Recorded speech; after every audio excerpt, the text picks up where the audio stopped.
গুলো ভেঙে পড়তে থাকে। এখানে স্কার কিং মনে করছিল এখন আর কেউই তাকে থামাতে পারবে না। তখনই কং সেখানে চলে আসে আর তাকে অনেক জোরে একটি ঘুষি মেরে তার 3 টনের দাঁত ভেঙে ফেলে। রেগে মেগে স্কার কিং শিমুকে কং এর উপরে হামলা করার আদেশ দেয়, কিন্তু তখনই সেখানে গডজিলাও চলে আসে আর সে শিমুর উপরে হামলা করে বসে। এখানে শিমুর সাহায্য ছাড়া স্কার কিং খুব একটা বেশিক্ষণ কং এর সঙ্গে ফাইট করতে পারে না, তাই সে অনেক বড় একটি বিল্ডিং তুলে কং এর দিকে ছুড়ে মারে।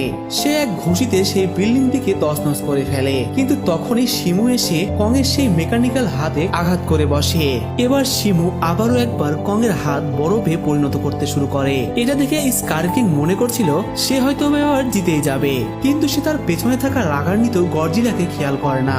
এখানে গডজিলা অনেক রাগান্বিত হয়ে তার পুরো শক্তিকে প্রকাশ করে আর তার পুরো শরীর বেগুনি রঙে পরিণত হয়ে যায় আর সেই স্কার কিং এর উপরে অনেক জোরে হামলা করে, কিন্তু স্কার কিং কোনোভাবে সেখান থেকে বেঁচে যায়। তখনই স্কার কিং তার কাছে থাকা সেই হাতিয়ার দিয়ে গডজিলার উপরে হামলা করে, কিন্তু এবার সেই হাতিয়ারটি গডজিলা ধরে ফেলে আর মাঝখান থেকে সেটি ভেঙে ফেলে, যার ফলে শিমুকে কন্ট্রোল করা সেই হাতিয়ারটি ভেঙে নিচে পড়ে যায়। যখনই স্কার কিং সেটিকে তুলতেই যাবে, গডজিলা তাকে কোনো সুযোগই দেয় না। এখানে সবকিছুই ছিল সেই ক্রিস্টালের ওপর, যার হাতে এটি থাকবে সেই এই লড়াইয়ে জিতে যাবে।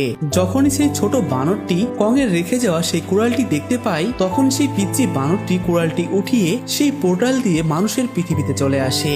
যখন সে এখানে এসে শিমুকে কন্ট্রোল করা সেই পাথরটিকে দেখতে পায়, তখনই সে কং এর কুড়াল দিয়ে এক নিমিষে সেটিকে ভেঙে ফেলে আর সেই পাথরটি ভাঙতেই শিমু একদমই মুক্ত হয়ে যায়। এটা দেখে স্কার কিং অনেক রেগে যায় আর সেই পিচ্চি বানরটিকে মারার জন্য তাকে ওপরে তোলে, কিন্তু এটা দেখে কং স্কার কিং এর উপরেই হামলা করে দেয়। সে মিনিটের মধ্যে স্কার কিং কে হারিয়ে দেয় আর ওই পাথর না থাকার কারণে স্কার কিং অনেক দুর্বল হয়ে যায়। অন্যদিকে এখন মুক্ত শিমু গডজিলার দিকে তাকিয়ে থাকে, দেখে যেন মনে হচ্ছে সে কোনো ইশারার অপেক্ষা করছে আর সে হাজার বছর পরে সেটাই করে যেটা সে করতে চাচ্ছিল।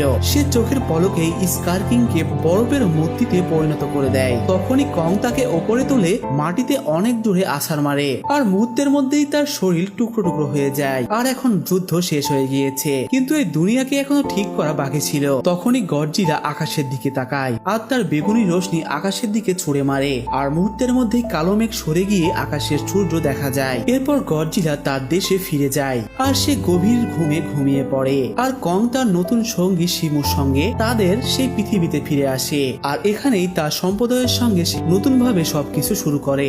আর এখানেই সিনেমাটি শেষ হয়ে যায়। সো ভিউয়ার্স, কেমন লাগলো আমাদের আজকে সিনেমার এক্সপ্লেন তা অবশ্যই আমাদের কমেন্ট করে জানাতে ভুলবেন না। আর আপনি যদি আমাদের চ্যানেলে নতুন হয়ে থাকেন তাহলে আমাদের চ্যানেলটি সাবস্ক্রাইব করতে পারেন। ধন্যবাদ।